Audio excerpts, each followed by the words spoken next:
Ladies and gentlemen, please welcome to the stage Google Vice President of Global Partnerships and Pluralsight Board Member Bonita Stewart and Pluralsight Chief Marketing Officer Heather Zynczak. So I ran till I couldn't, and I screamed till my voice was gone. I believe what I shouldn't have. I don't know why. So I'm very excited for this conversation. Bonita is unbelievably impressive.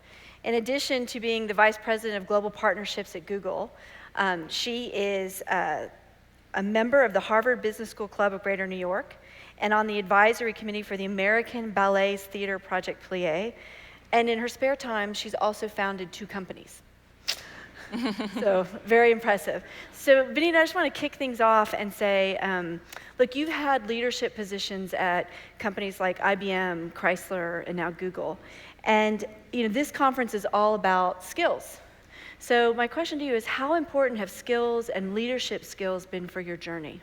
Yeah, first, Heather, it's just such a pleasure to be here at Pluralsight Live. I look out in the audience, and I just know it's going to be a spectacular time for all of you. In terms of leadership, for me, I do believe that leadership is a learning journey. Sometimes people think that they just come right into leadership, but quite frankly, it's really all about the people. And my learning journey through the companies that I've worked with, I would say IBM, that was the basics, learning the fundamentals of people management. When I went into Daimler Chrysler, it was more of leading from the front, being very courageous and understanding how to lead an industry through transformation. And I would say Google, where I've been for the last 13 years, is leading from all sides. It's knowing how to lead from the front when you need to lead from the front. It's knowing how to let all of your talent move to the front and you lead from the back. And then it's also understanding how to lead from the side, which I call coaching. It's so important to make sure as a leader that you're coaching and developing the next generation of leaders. And so that's where I've spent my time, because I do think it is a journey in terms of leadership and how you're actually developing the skills. And that is particularly important in times such as today.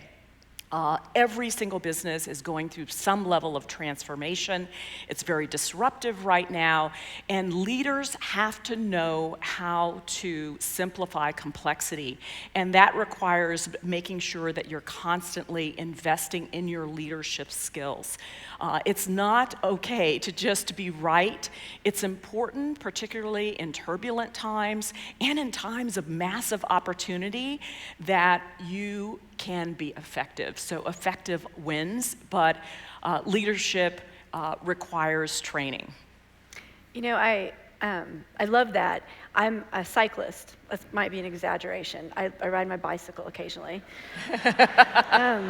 And the whole concept of leading from the front and then leading from the back, I've learned a lot through cycling about, you think about, or just when you're in packs, like, a peloton or groups leading from the side, it's all leadership. And I think that there's a lot of analogies for that that are really relevant in the business world. So that really resonated for me. You just mentioned that, it's also about training. Is there anything that you would love to highlight, or anything that you would highlight for this group that has been especially instrumental for you on the training front from a leadership perspective? From a training perspective, one of the things I would say on complexity, we have a program at Google where we're taking all of our managers through managing through complexity, because it's quite different to try to problem solve when there's so many different internal forces, external forces. And so that's something that we're very focused on, is understanding how we can have swift decision making, have a sense of urgency, be able to effectively look at massive data points, but be able to really move through that and make a decision. I love that. Training on decision making for leadership is one of the key traits. So I have something I want to share with you that I've never shared with you before, and I'll share with the audience too. So I almost went to go work at Google in 1999, 2000, a long time ago, when they were still just a tiny startup. And not that I have any regrets in my career, but it's one of the few decisions I made that I look back and think, wow, what would it have been like to be a part of Google for the last 20 years? They've just been this meteoric rise and the example of everything in the industry and amazing innovators and innovation. So can you talk a little bit, you've been there since 2006. Talk to me a little bit about innovation at Google and what you've seen being on the inside. Well, first, Heather, we would think you would be very googly, so from everything that I know about you. But Google as a company, one of the things that we do is we bring together very curious, talented, and passionate people building products that are creating opportunities for everyone. So that could be down the street, it could be across the globe. But what's important is how we work together. And I'll talk a little bit about innovation because that is one of the center points of Google is innovation. And you can imagine we've grown quite tremendously. When I started, it was just search. Now we're through multiple products, including Android, cloud, as well as YouTube and some of our other ad technology products. But today, one of the things that was very centered to the company is the fact that people they have passions. And so it's important to be able to take novel, fresh ideas and be able to activate them. So that if you've heard of 20% time, we would allow people to actually spend their time, sometimes people rotate roles, so that they can just activate any ideas that they have, because we do believe that ideas come from anywhere and anyone. And so we don't want to miss out. One of the things that we started in 2016 was Area 120. And this is really fantastic. It's a workshop for experimentation. So you can basically spend 100% of your time on your 20% project. And it has been something where people can go in, they have the backing, because it's very important. Many of these experiments may fail, but at the same time, they could succeed in terms of being just wildly successful.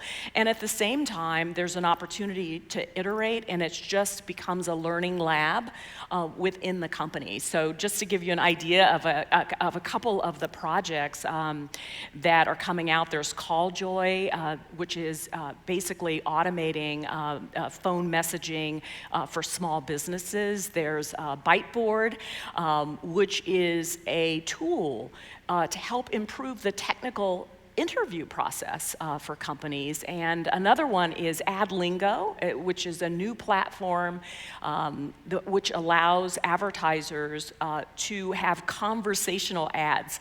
So you can imagine these are very different projects, but they're allowed to incubate themselves within the company through this extension with Area 120. It's called Area 120? Area 120, yes. It makes me wonder, like Area 51, Area 120, which one would have the more interesting things in it? I'm not so sure. The secrets of the world in both. What a fabulous thing. And the thing I love that you said in that is that it's okay to fail. And Yes. I'm also a parent. I have three kids, and one thing I'm really trying to instill in my children is it's okay to fail. Like, it's okay, you gotta try something every day that you hopefully fail at. And so I love that Google, their key to innovation in this Area 120 is projects that it's okay to fail. Yes, failing forward, but if you don't go to the edge, we always say if you don't really know what's at the edge, then you're just not going to push innovation to its possibilities. So that's what we've done with Google X. We're looking at 10X, very complex problems, but we also want to create a sandbox for people. And that's really interesting and fascinating from what's going on inside Google. I love that look.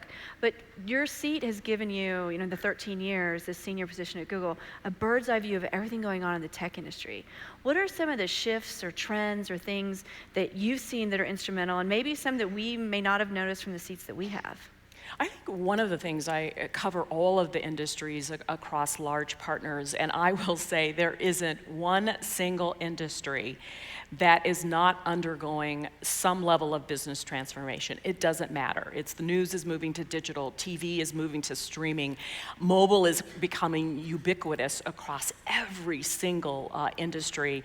And one of the things that was, in terms of the trend that was notable, Mary Meeker, those of you who've seen her internet trends report, but there was one particular data point which I thought was very interesting for every single business, and that's that consumers are now spending 226 minutes on a mobile device and 216 minutes on TV. Wow. And that says now mobile has surpassed TV, but that has massive implications for B2B businesses, B2C businesses. That says the consumer experience, follow that consumer experience, but that's why we have very disruptive DTC brands coming up right now, enterprise software that's happening across a number of businesses. But the mobile device itself, we're just at the beginning. When we heard, we would talk about mobile first, but we do believe that now, as you start to look at businesses, that's one trend that I think is significant across every single business in terms of technology and just the implications. When you first said that trend, I was like, wow, more time. And then I started thinking about my own life. And I'm like, oh yeah, I definitely spend more time on my phone or devices than I do with TV. And the more you can do on it, the more you can connect with someone that, whether it's a brand, products and services across every single company will be impacted. Excellent. I'm going to shift gears a little bit in the essence of time. So it was announced when you came on, you're Pluralsight board member. We've been so grateful, and you've been so amazing. I've personally learned a ton from you through the board meetings that you've been involved with. But why did you join the Pluralsight board? Well, first, coming from a Google environment, the mission was very important to me, and to be able to democratize technology skills, and that's going to be so important for the workforce of the future. So the mission was important, and then I met the people. And the company culture of Pluralsight, you are also looking at very complex problems. You're not saying we're just going to solve it for one group. We're actually going to solve it for the world, and so that having that level of ambition and also being very intentional about the Pluralsight strategy was something that I felt I wanted to be a part of, and also have the opportunity to add value where I could. But also in looking at, and so I read a lot, and one of the things that's interesting when you start to think about the workforce of the future, MIT Sloan, they were saying that those companies, there's a couple of things. The majority of them that are digitally mature are looking for external partners. And so partners are going to be very important from a business perspective. And then the other thing that McKinsey said, which really got my attention as well, is the fact that the demand for technology skills is going to grow at a rate of 55%. It is going to be the highest rate by 2030. And so to have a company with the mission that Pluralsight has, I thought it was, again, quite ambitious, but at the same time, it was something that every single business is going to absolutely need, because skills, it's interesting. We always think, oh, skills. They kind of sit over in this department, which is more of the L&D, oh, that's people op, HR, but no, skills are actually moving to the other side of the P&L. So when you think about skills, the fact that skills are now going to become a competitive advantage. I talked about the mobile stat, but that means if you don't have the skills, everything's moving to the cloud, to take advantage of, data management, to take advantage of machine learning, but the technology skills are gonna set companies apart in terms of creating the differentiation.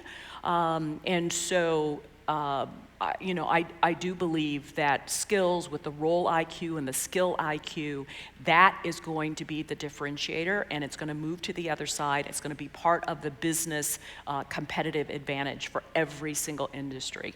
That's my belief. We obviously believe that too. It's why we're all here. And I love that I mean, I couldn't ask for a better spokesperson. You know so much about from role IQ, skill IQ, and I did not brief her on this. She's just that valuable even at all of our board meetings, and we're so grateful. And one thing you mentioned in there is partnerships and how important partnerships are in this whole equation.